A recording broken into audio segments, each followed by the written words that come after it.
In his lifetime, he broke down so many barriers, and he held some of the most important titles in this great nation: General of the United States Army, National Security Advisor, America's first black chairman of the Joint Chiefs of Staff, and our first black Secretary of State.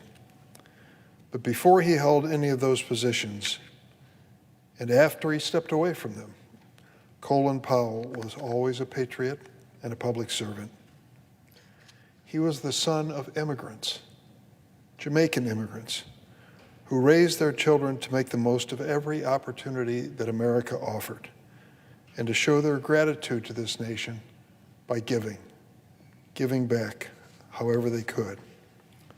That story of opportunity and obligation is a story told by every immigrant parent to their children. It is the same story my mother taught to me and my brothers. Much has been said and written about Colin Powell's historic and distinguished career as a soldier and statesman. He was respected in a way that transcended partisan labels. He wasn't perfect. His speech in 2003 to the UN General Assembly claimed incorrectly that Iraq likely possessed weapons of mass destruction. It was based on information he was given and later learned to be false.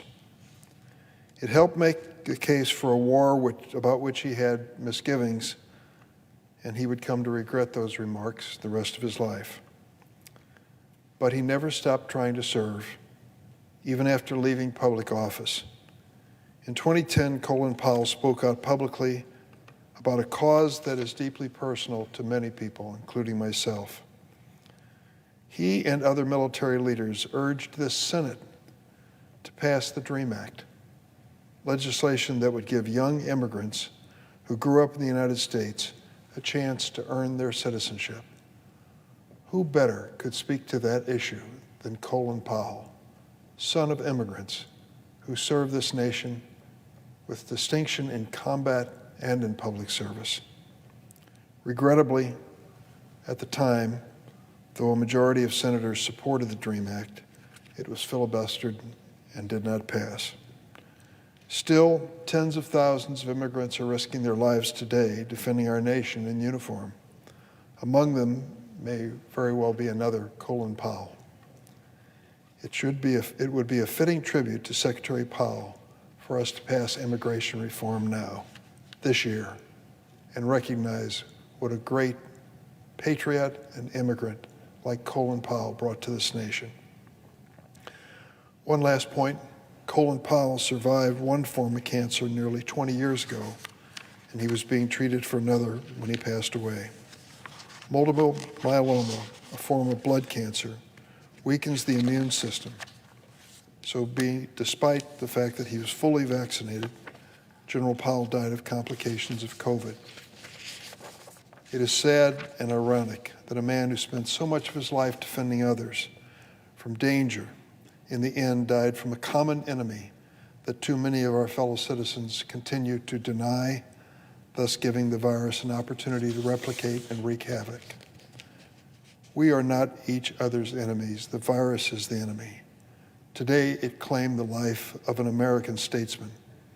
By this time tomorrow, it will have taken another 1,500 Americans, family members, neighbors, heroes to many, especially for young children who can't be vaccinated yet, and for the millions of Americans with compromised immune systems.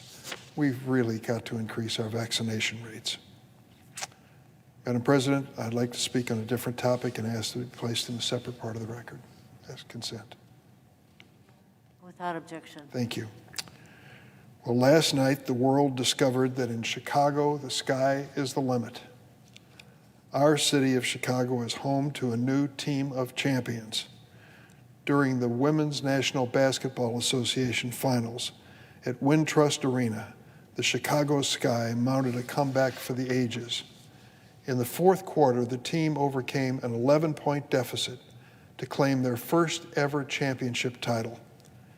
The victory was the culmination of an historic season.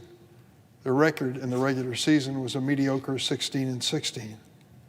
But in the run-up for the playoffs, the Chicago Sky won 8 postseason games, an all-time record for the WNBA.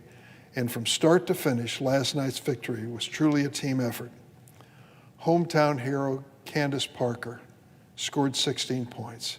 She's nothing short of amazing, including a three-pointer that tied the game with less than 2 minutes left, sending the arena into an uproar. Kalia Copper was named the WNBA Finals MVP. Allie Quigley, a Joliet native, scored 26 points, and her wife and fellow teammate, Courtney Vandersloot, finished the game with 15 assists. All around, last night's victory was a legendary feat for the Chicago Sky. Tomorrow, our city will celebrate our new hometown champs in Millennium Park. I want to thank every member of the Chicago Sky for making Skytown proud, especially Michael Alter and John Rogers, 2 personal friends who brought the franchise to Chicago and have worked diligently to make it the best every step of the way. Last night they did. It's an inspiration to our city and to all the young players everywhere who want to look to a team that proves you should never quit. Finally, Madam President, today the Senate will vote to confirm Gustavo Gelpi to serve on the U.S. Court of Appeals for the First Circuit. Judge Gelpi is a highly qualified jurist with 2 decades of experience on the bench. When confirmed, he would be only the second judge of Hispanic origin and the second judge from Puerto Rico to serve on the First Circuit. I'd like to take just a moment to discuss his extensive qualifications and experience. Throughout his career, Judge Gelpi has dedicated himself to public service. Prior to his appointment to the bench, he gained a keen understanding of the need for fairness and impartiality in our system of justice. He worked as a public defender as well as prosecutor. He served in the Puerto Rican Department of Justice, where he handled criminal matters on behalf of the Attorney General of Puerto Rico. In 2001, Judge Gelpi was selected to serve as magistrate judge on the District of Puerto Rico. 5 years later, his impressive judicial record caught the attention of President George W. Bush, who nominated him to serve as district judge for the District of Puerto Rico. With Senate Republicans in the majority, Judge Gelpi's nomination received unanimous support in both the Senate Judiciary Committee and on the floor of the Senate. Having served as a federal judge for 20 years, Judge Gelpi is eminently qualified to sit on the First Circuit. He's already presided over 3,400 cases, 62 jury trials, issued almost 900 written opinions. Madam President, he's a real judge. He's well-versed in both complex civil and criminal matters, and he's rated unanimously well-qualified by the American Bar Association. Judge Gelpi's nomination is yet another example of the Biden administration and Senate Democrats working to advance judicial nominees who bring professional and democratic diversity to the federal bench.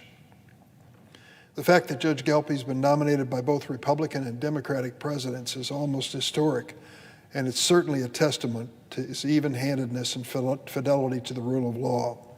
Leaders on both sides of the aisle trust that he will rule impartially and without regard for partisanship. Once he is confirmed as only the second judge of Hispanic origin to serve on the First Circuit, Judge Gelpi will help build a federal bench that truly reflects the diversity of America. I urge my colleagues to join me in supporting Judge Gelpi's nomination. I yield the floor and suggest the absence of quorum. Clerk will call the roll. Ms. Baldwin.